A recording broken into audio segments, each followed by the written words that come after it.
They told me the first rule of working the night shift at a place like this is that your mind will play tricks on you. It's an ocean of silence in here. A massive factory floor filled with hundreds of perfect, lifeless bodies. Rows upon rows of them, standing in the dark.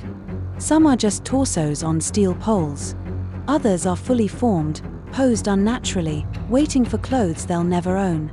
My job as a security guard is simple: walk the patrol route, check the monitors, and make sure no one breaks in to steal what is essentially just very expensive plastic. My name is Corvin Malek. For the first few weeks, the silence was my friend. It was peaceful. But silence has a way of turning on you. It starts to breathe. It starts to watch. My attention first fixated on Unit 734 about a month into the job. It stood out because it was one of the premium models, hyper-realistic. It was sculpted as a woman, maybe in her late 20s, with a serene, almost sad expression. Delicate jawline, lips slightly parted. Her hair was sculpted from the same polished white polymer as her body, styled in a short, elegant bob. But it was the eyes. They were just painted on, a simple, flat shade of light blue, but the artists here were masters. They had managed to give them a sense of depth, a vacant yet piercing quality. She was placed in the center of Showroom C, a display area for potential bulk buyers. Her pose was simple, hands clasped behind her back, head tilted slightly to the left. I noted it on my first patrol of the night, every night. Checkpoint C, all clear. Unit 734, pose unchanged. The first time it happened, it was so minor I almost dismissed it. It was around 3 in the morning, the dead hour, when the world outside is completely asleep. I was doing my second patrol. I swept my flashlight across the figures in Showroom C. And I paused. Unit 734. Her head was no longer tilted to the left. It was facing straight forward. My heart did a little stutter step. I walked closer, the beam of my flashlight trembling. The air was cold, still. I told myself it was nothing. Maybe the day shift crew had adjusted it for a photo and forgotten to reset it. It had to be that. I made a note in my log, more for my own sanity than for any official record. Unit 734 head position adjusted. It sounded stupid even as I wrote it. The next night, I was on edge. My first patrol, I spent a full 5 minutes just staring at it. Head tilted left. Just like it was supposed to be. I felt a wave of relief wash over me. See? It was nothing. Just an overactive imagination, fueled by caffeine and isolation. I went back to my security office, a tiny glass box with a bank of 16 monitors. I watched the black and white feeds. Showroom A, B, the assembly line, the loading bay. And Showroom C. Monitor 7. There she was, a pale white statue in a sea of grey pixels. Perfectly still. I busied myself with a crossword puzzle, glancing up at the screens every few minutes. The hours ticked by. 1 a.m. 2 a.m. At 3:15, I looked up from my puzzle. My blood went ice cold. On Monitor 7, Unit 734's head was now tilted to the right. I didn't see it move. It was just different. One moment it was left, the next it was right. I shot out of my chair, my heart hammering against my ribs. I grabbed my heavy flashlight and practically ran to Showroom C. The cavernous space was silent, but it felt different now. It felt heavy. I stood before her, panting, my flashlight beam fixed on her face. Her head was tilted to the right. Her vacant blue eyes seemed to be looking right at the main door. I went back to the office, my hands shaking so badly I could barely use the mouse. I rewound the footage from Monitor 7. I watched the timestamp in the corner of the screen. 3:14, 59:3, 15, 003, 15:01. Nothing. I played it frame by frame. In one frame, her head was tilted left. In the very next frame, it was tilted right. There was no motion, no blur.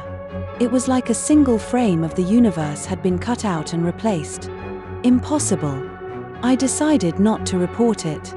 They'd think I was crazy, or on something. They'd fire me. I needed this job. So I did the only other thing I could think of. I walked back into that showroom, my boots echoing in the oppressive quiet. I reached out a trembling hand and I wrenched Unit 734's head back to the center position. The joint made a stiff, grating sound. "Stay," I whispered, the word sounding insane in the empty room. For 2 nights, nothing happened. The mannequin remained perfectly centered, a silent sentinel in the gloom. I started to relax. Maybe I'd had a micro-sleep, a waking dream. That had to be it. On the 3rd night, I was doing my rounds in the assembly area, a place of nightmares where dismembered limbs hung from hooks. I was checking a door lock when a flicker of movement on a nearby monitor caught my eye. It was a feed from the main hallway, right outside Showroom C. For a split second, a white shape had appeared at the edge of the frame and then vanished. My stomach plummeted. I rewound that camera, my hands slick with sweat. There. At 2:47 a.m. From the doorway of Showroom C, a white hand and a section of an arm had emerged into the hallway. It lingered for a single, horrifying second before retreating back into the darkness of the showroom. It was her arm. I knew the smooth, elegant shape of it. I felt a scream building in my throat, but I choked it down. This was real. This was happening. I abandoned my patrol and sprinted back to my office, locking the door behind me. I sat there, staring at Monitor 7. She was gone. The pedestal where Unit 734 was supposed to stand was empty. My breath hitched. My eyes darted across the other 15 screens. Where was she? Loading bay. Empty. Assembly line. Just the hanging parts. Showroom A. Still. Showroom B. Still. Then I saw it. On Monitor 12, the camera for the West Corridor, a long, quiet hallway that led to the paint and finishing rooms.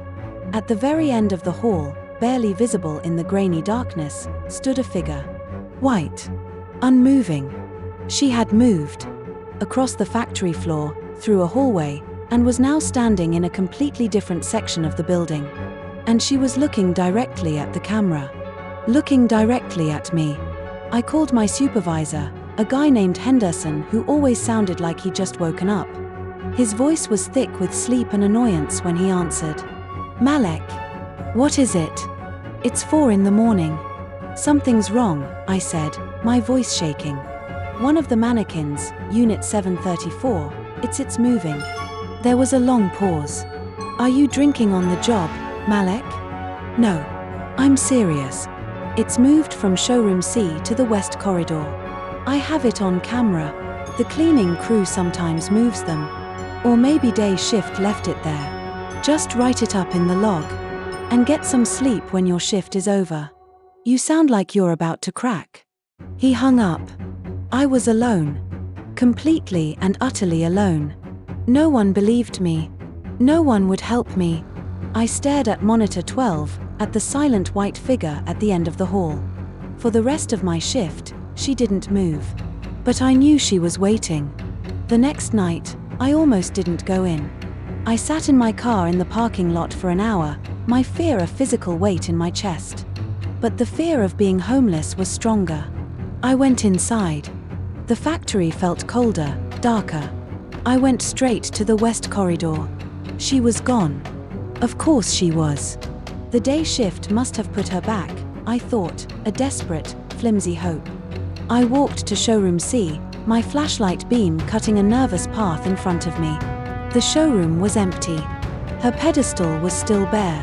A new kind of terror, sharp and acidic, rose in my throat. She wasn't where she should be. And she wasn't where I last saw her. So where was she? I spent the next hour searching, my heart thumping a frantic rhythm against my ribs. Every shadow looked like her. Every glint of light on plastic looked like her eyes. I was in the casting section, a huge, dark room filled with industrial molds, when I heard it. A soft, scraping sound. Like plastic on concrete. It came from behind a huge stack of shipping crates. I froze, straining to hear over my own ragged breathing. "Screw up." It was closer now. I slowly backed away, fumbling for my radio, though I knew it was useless. Who would I call? What would I say? I raised my flashlight, its beam shaking violently, and pointed it towards the sound. And then, she stepped out from behind the crates. Unit 734. There was no glitch, no jump cut of reality this time. I saw her move. It was awful. Unnatural. Her joints moved stiffly, with tiny, jerky motions. Her head swiveled to face me, the motion accompanied by a faint grinding sound. Her painted blue eyes seemed to bore into me. Her serene expression hadn't changed, but on a moving figure, it was the most terrifying thing I had ever seen. A silent, plastic woman with a gentle smile, stalking me in the dark. I finally found my voice and I screamed. I turned and ran, my boots slipping on the dusty floor. I didn't look back, but I could hear her. The steady, scraping sound of her feet as she followed me. It wasn't fast, but it was relentless. I sprinted through the factory, past the silent rows of her brethren. Did they watch me pass? Were their painted eyes following my panicked flight? I made it to the security office and slammed the heavy door shut, fumbling with the lock. I leaned against it, gasping for air, my whole body trembling. I looked at the monitors. She was coming. Monitor 5 showed her entering the main hallway. Her walk was becoming smoother, more confident. She turned a corner. Monitor 8. She was getting closer. Her painted smile seemed to gleam in the low-light vision of the cameras. I scrambled back from the door, grabbing the only thing in the room that felt like a weapon, a heavy fire extinguisher. I stood in the middle of the small office, my back to the wall of monitors, and I waited. The scraping stopped right outside my door. Silence. A deep, profound silence that stretched for an eternity. My eyes were glued to the doorknob. Slowly, silently, it began to turn.